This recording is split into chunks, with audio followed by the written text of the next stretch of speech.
السلام علیکم، کیسے ہیں آپ سب؟ امید ہے کہ آپ سب ٹھیک ہوں گے، خوش باش ہوں گے، گھروں میں آباد ہوں گی۔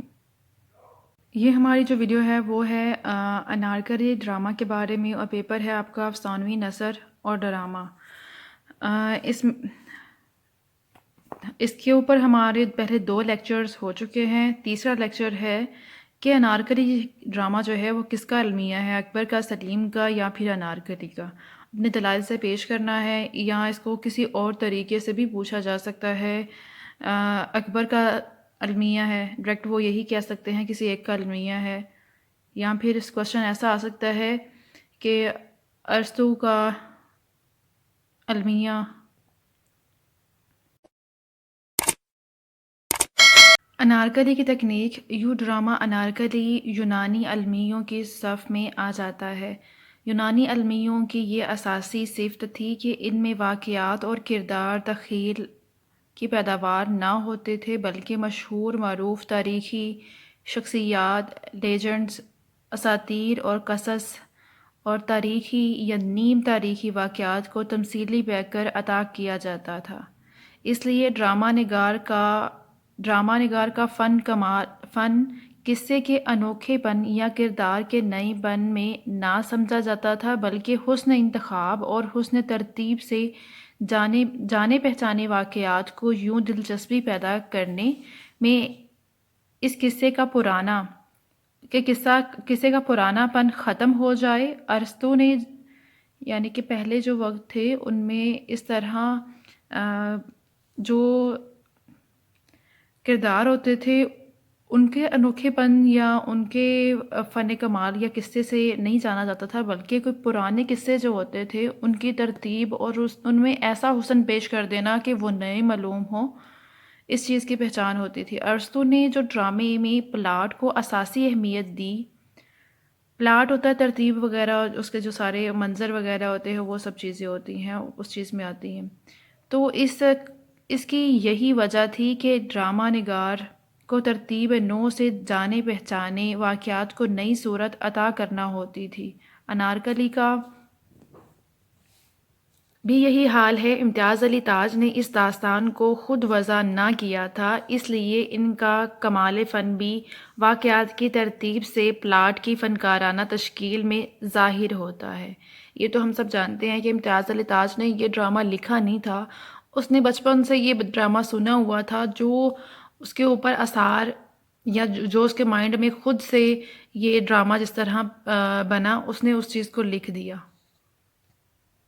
اور یہ بھی لیکن ان کے جو پلاٹ انہوں نے لکھا اور جس طرح واقعات کی ترتیب دی ہے وہ ان کے فنکارانہ تشکیل کی وضاحت کرتے ہیں، اور یہ بھی حقیقت کہ انہوں نے تمام عمر غیر ضروری تفصیلات اور غیر متعلقہ واقعات حذف کر کے صرف وہ واقعات لیے جو المیہ کے لیے ناگزیر تھے۔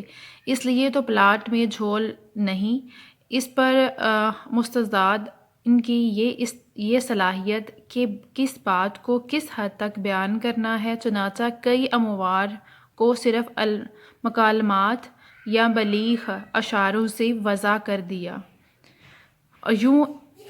اور یوں ان کے لیے نئے منظر کی ضرورت نہ رہی۔ ارسطو نے اپنے عہد کے المیوں کے تجزیہ اور تحلیل کے بعد المیہ کی یہ تعریف کی: المیہ نقل ہے کسی ایسے عمل کی جو اہم اور مکمل ہونے کے ساتھ ساتھ مناسب طوالت کا بھی حامل ہو، اسے آراستہ زبان میں لکھا گیا ہو اور اس کے مختلف حصوں میں مختلف ذرائع سے حظ بھی حاصل ہو۔ المیہ رحم اور دہشت کے جذبات کو ابھار کر ان کا تزکیہ بھی کرتا ہے۔ تزکیہ ہوتا ہے اصلاح کرنا، اس کا مترادف میننگ اصلاح کرنا ہے۔ نیکسٹ ہم دیکھتے ہیں انارکلی کس کا المیہ ہے۔ یہ ڈرامہ کسی ایک فرد کا المیہ نہیں ہے، بلکہ اکبر اعظم، سلیم، دل آرام اور انارکلی سبھی کا المیہ ہے۔ فرق صرف اتنا ہے کہ کردار کے حساب سے ہم اسے کم یا زیادہ المیہ قرار دے سکتے ہیں۔ اکبر اعظم کا المیہ: ایک مشہور نقاد احتشام حسین نے کہا تھا کہ انارکلی کا ڈرامہ اکبر اعظم کا المیہ ہے۔ کس نے کہا تھا؟ احتشام حسین نے کہا تھا. لیکن یہ کلی سچائی نہیں ہے، یعنی کہ یہ مکمل سچائی نہیں ہے. اکبر کے حق میں تو یہ ڈرامہ باقی کرداروں کے مقابلے میں کم المیہ ٹھہرتا ہے. اکبر جاہ و جلال کا متوالا اور سیاہ سفید کا مالک ہے. وہ جو چاہتا ہے وہی کچھ ہوتا ہے. وہ نہیں چاہتا تھا کہ ادنیٰ کنیز شہزادے کے ساتھ شادی کرے، چنانچہ ایسا ہی ہوتا ہے، اور اس کے ایک اشارے پر انارکلی کو دیوار میں چنوا دیا جاتا ہے. ان حالات میں احتشام حسین نے جانے ڈرامے کو صرف اور صرف اکبر کا المیہ کیسے قرار دیا کہ اور سی الگ لکھا ہوا، یہ کیسے ہی آنا تھا، مسٹیک ہے یہاں پہ، جبکہ اس کی سلطنت بھی قائم ہے. ہاں، اکبر اور سلیم کے درمیان جو خلش یا ناچاکی پائی جاتی ہے، اس حوالے سے ہم اسے اکبر کا معمولی سا المیہ کہہ سکتے ہیں. نیکسٹ آپ کی ہیڈنگ ہے دل آرام کا المیہ. دل آرام کا المیہ کس طرح ہے وہ ہم دیکھتے ہیں. جناب پروفیسر ڈاکٹر فقیرہ خان فقیری اسے سب سے زیادہ دل آرام کا المیہ قرار دیتے ہیں. دل آرام ایک ایسا بدقسمت کردار ہے جس کی ٹریجڈی کی طرف کسی نکات کا خیال نہیں گیا. دل آرام کے احساسات و جذبات کا کسی کو پاس نہیں. نقادوں نے اس ڈرامے کو فرداً اکبر، سلیم یا انارکلی کا المیہ ثابت کرنے کی کوشش کرتے ہوئے دل آرام کو چال باز اور انتقامی جذبات کی مالک قرار دے دیا ہے. لیکن کسی نے دل آرام کے دل میں جھانکنے کی ضرورت محسوس نہیں کی. دل آرام تو انارکلی سے پہلے سلیم کو چاہتی تھی، انارکلی تو بعد میں آن ٹپکی. سوال یہ پیدا ہوتا ہے کہ ایسے حالات میں، جذبات میں، کیا دل آرام کو رقابت کا بھی حق نہیں پہنچتا؟ اگر ہم اسے یہ حق بھی نہیں دیتے تو پھر اس کا مطلب ہے کہ ہم انتہائی ظالم، جانبدار اور انسانی احساسات و نفسیات سے منکر ہیں. دل آرام کو انارکلی کے مقابلے میں زیادہ یار و مددگار ہے، یعنی کہ دل آرام جو ہے وہ انارکلی کے مقابلے میں زیادہ بیار و مددگار ہے. دل آرام کا یہ بہت بڑا المیہ ہے کہ وہ جسے چاہتی ہے، ٹوٹ کر پیار کرتی ہے. وہی شہزادہ سلیم انارکلی کا بدلہ لینے کے لیے دل آرام کی نازک اور صراحی جیسی گردن پر ہاتھ رکھ کر اسے موت کی نیند سلا دیتا ہے. دل آرام غریب سے نہ تو کوئی محبت کرنے والا ہے اور نہ ہی اس کا انتقام لینے والا اور نہ سوگ منانے والا. چنانچہ یہ ڈرامہ بڑی حد تک دل آرام کا المیہ ہے. نیکسٹ ہے انارکلی کا المیہ.